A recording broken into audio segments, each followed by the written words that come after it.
When politicians and commentators say Russia wants this or Russia's goal is that, it's, to put it mildly, not entirely accurate. The interests of Russians elites are completely disconnected from the interests of the rest of the population. But no one really cares about that, because in a state built by Vladimir Putin, the only opinion that matters is that of the highest aristocracy. My name is Elvira. I'm an author born in the USSR, and today I'll tell you about how the people who run Russia see the world.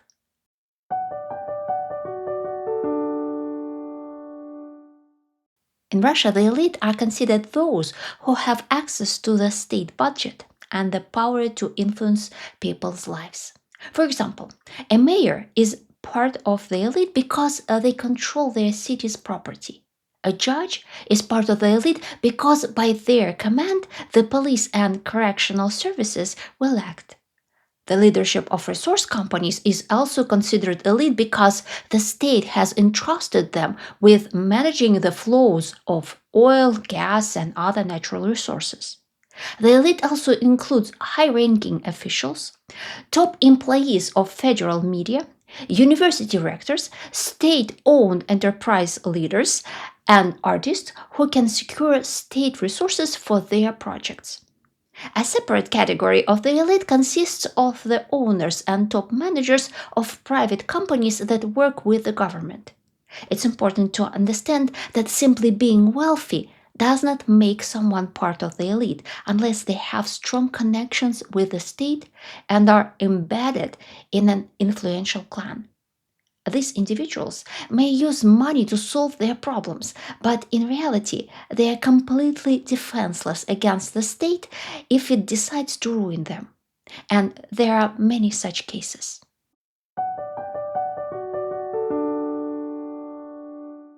A person in the elite has two goals. First, to maintain their current position, and second, to secure a higher position and thus gain a larger share of the budget or more control over state power.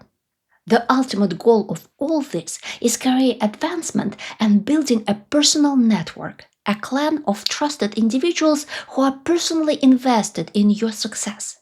It's about surrounding yourself with key people and ensuring your family and loved ones are provided with wealth, prestigious housing, top tier diplomas, and more.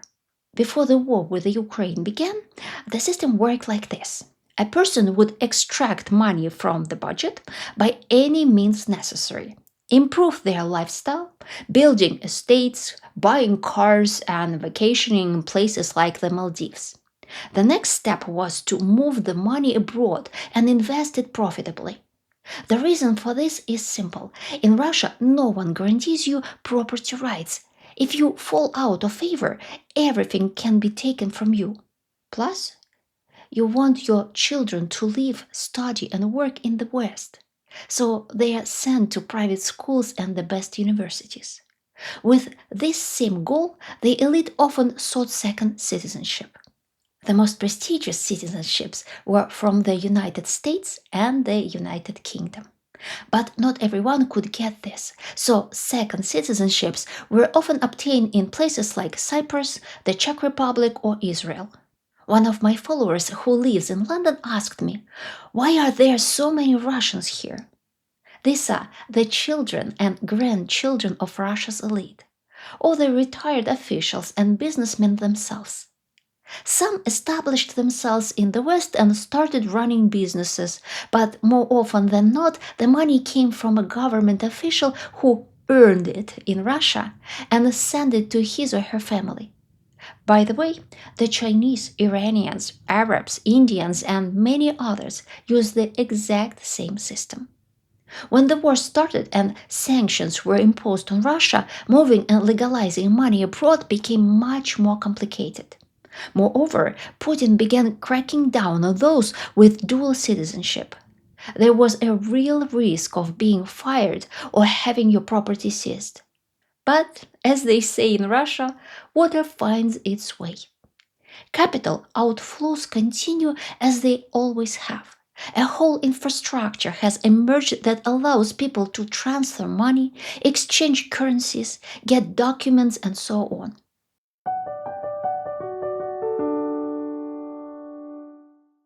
How does the Russian elite view the recent developments regarding peace negotiations in Ukraine? With a lot of enthusiasm. The war has become unbearable for everyone, and high ranking Russian officials and business people, along with those close to them, are hoping that Trump will end the war on terms acceptable to Putin. So, what are these terms? First and foremost, everything must happen quickly. The Russian economy is struggling. Inflation is rising. Loans are too expensive. There are no investments. And there's a labor shortage. Military spending is literally bankrupting Russia. Yes, everyone pretends the budget is bottomless and that there's money for everything. But even the top officials admit that the situation is critical. Secondly, the elite really wants to return to the pre-war times, when they could make a lot of money and still enjoy life. With foreign competitors gone, many entrepreneurs in Russia are now earning much more. I have a video on my channel explaining how and why this happens. Check it out. But no one is really looking for foreign companies to return to the Russian market. Extra competitors are not needed. Moreover, much of what was left behind by Western companies has already been claimed by the federal or local elites. It's possible that some brave souls from the West might still try to re enter the Russian market, but they are taking a huge risk. Without connections within Putin's power structure, without being part of the clans, no one will defend them if the system decides to target their business at some point. However, the standard of living for the elite has dropped, and many pleasures are now out of reach.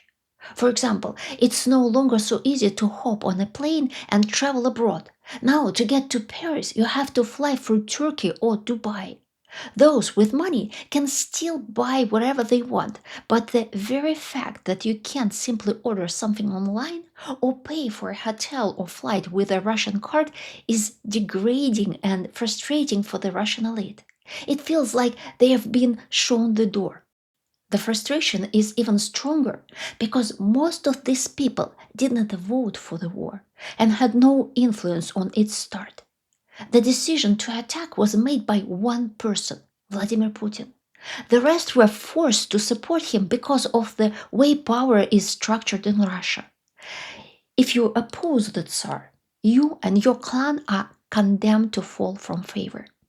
The elite understands intellectually that returning to the pre-war times is impossible, but they still hope for it deep down.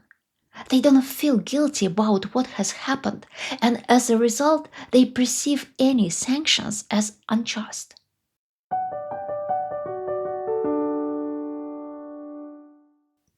The Russian elite wants the world to be divided into sphere of influence, much like how the district of a troubled city are divided between gangs. If you are the leader of a local mafia, you have the right to plunder your territory however you see fit. But you still respect the other gangs and don't intrude on their area. Each mafia member plays the role assigned to them, supporting their superiors in everything. Any sign of disobedience is met with harsh punishment. People who aren't part of the mafia are seen as doormats, and they should be exploited. Such is the law of nature.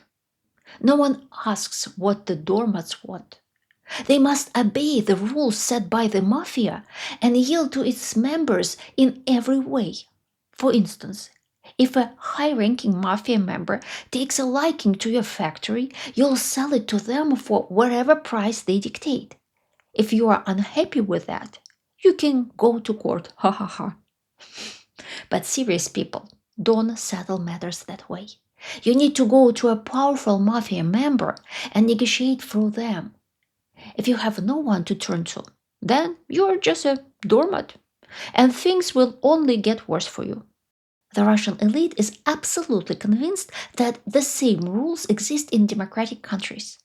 All the talk of human rights, equality before the law, and press freedom is just a fairy tale for the doormats. So, why does the West condemn Putin and his mafia? Isn't it just blunt hypocrisy and double standards? In their worldview, there are three major world powers, three strong gangs: the US, China, and Russia. Each has its own territory, and they shouldn't interfere in each other's affairs. If some doormat cries out, "Help, I'm being killed," no one should intervene. After all, would a feudal lord condemn another feudal lord for cutting off the head of a peasant?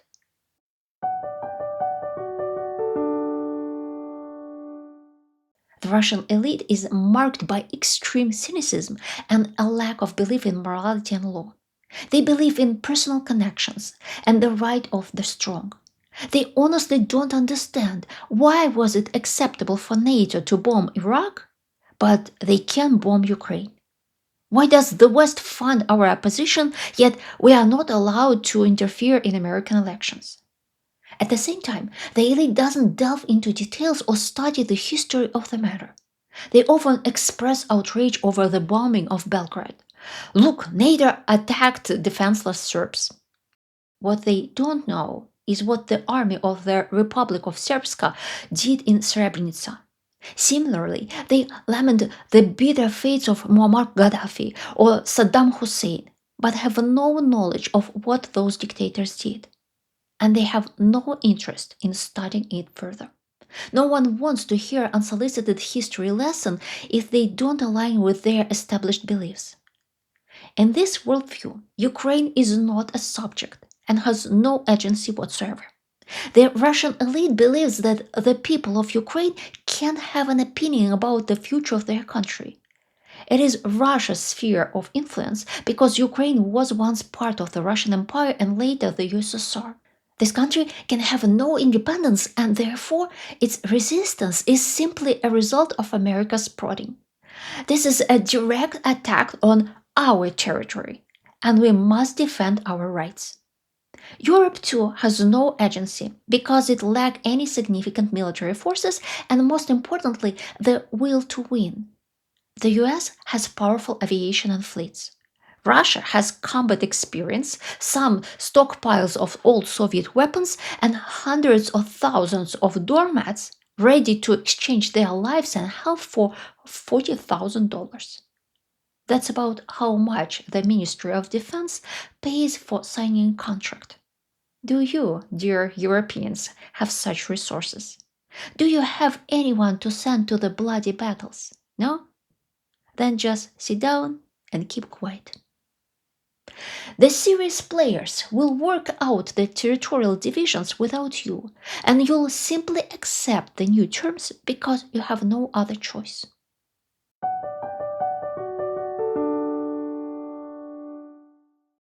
Trump's victory in the elections caused a surge of excitement in Moscow. There was even rhymed saying in Russian, once Trump comes in, he'll sort everything out. Trump was seen as somewhat of a friendly figure, someone who viewed the world in a similar way, making him someone with whom mutually beneficial agreements could be reached. We'll continue extracting natural resources, transferring money to the West, and enjoying the respect of other elites. You won't encroach on our territory, you won't invite Ukraine into NATO, you won't supply it with weapons, and you'll turn a blind eye to whatever we do there. For 3 years of war, Russian propaganda relentlessly criticized America, even threatening to reduce it to radioactive ash. But now everything has changed. America is great again, full of business minded people that are open to negotiation. From the Russian elite's perspective, Trump could simply order Ukraine to surrender, and Europe would accept it as a given. Everyone would be better off. The war would stop, sanctions would be lifted, and cheap Russian gas would once again flow to Europe, saving its industries from collapse. Then, some measures would be needed to ensure these agreements wouldn't be overturned by Trump's successor. In return, Russia would pull away from China. Hey, America, since you are planning to wage trade wars with China, you need a loyal ally in the Kremlin, right? As for Ukraine, what's the point of it for you? Just hand it over to us and go in peace. To understand what the Russian elite thinks, you just need to listen to President Putin. He is absolutely convinced that the war in Ukraine happened solely because he was unjustly attacked and had his rightful territory taken away. He claims he was simply forced to defend himself. Here's a direct quote from his speech. You can't help but ask why. Why all this? For what reason? Fine, you don't want to see us as a friend and ally. But why turn us into an enemy? The only answer is that they simply don't want such a large country as Russia to be independent. But what does this independence really mean, considering that the Russian economy is entirely dependent on international trade, exporting raw materials and importing everything else? It's about the right to independently exploit Russia's natural resources and population, however they see fit.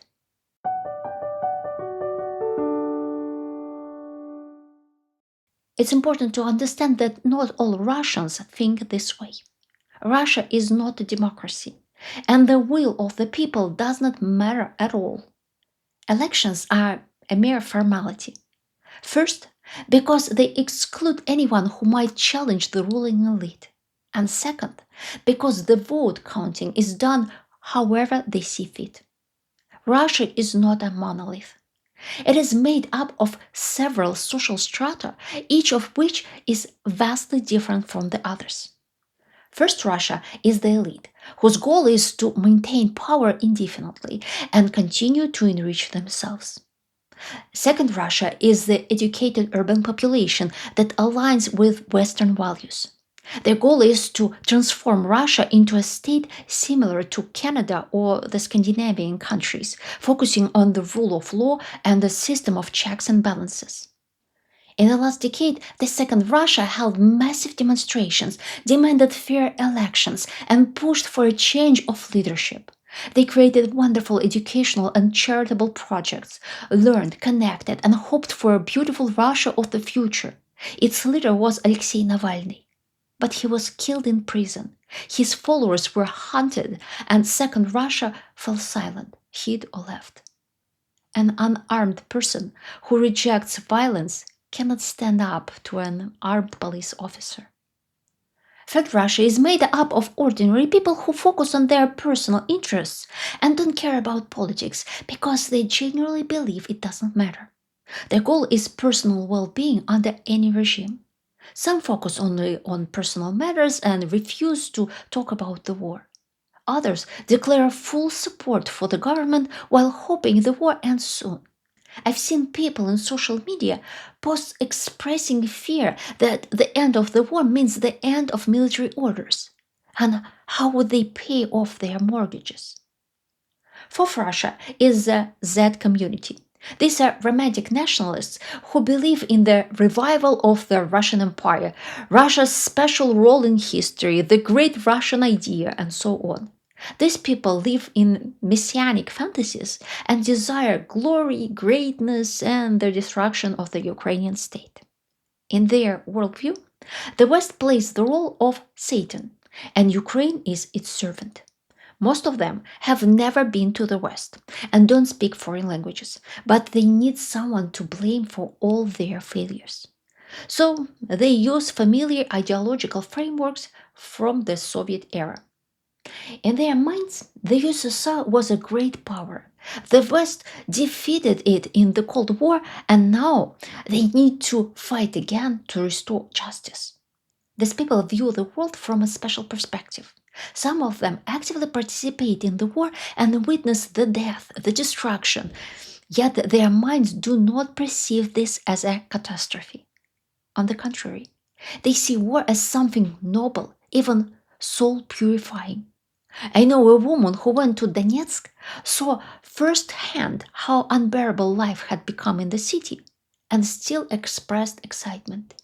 You should have seen the wonderful, bright faces of the people of Donetsk.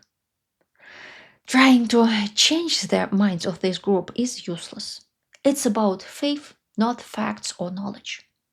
Fifth Russia is made up of numerous nations that are distinct from Russians in language and appearance, and due to chronic and unrelenting ethnocentrism, are regarded as outsiders. They have varying positions and levels of influence. For example, Chechens are one thing, and Kalmyks are quite another. Their primary task is to preserve their identity as a people and defend their interest, which is an extremely difficult task. Only the first Russia, and in exceptional cases, the fifth Russia, when it comes to strong diasporas with their own army and sufficient resources, truly have a say. For instance, the opinion of the Chechens is significant, as ignoring them could lead to serious consequences. The Tatars, Armenians, Dagestanis, and Azerbaijanis also hold power and influence. But again, this pertains only to their elites, not the general population. The figures on the great chessboard of history are set. The game has begun, but its outcome is far from clear. If I was able to provide value to you with this video, please consider giving a super thanks or clicking on the join button to support my channel. If you are interested in reading historical fiction that explains the roots of modern Russia, buy my novel Russian Treasures on Amazon. I believe it is as insightful and heartwarming reading. Thank you all and see you soon.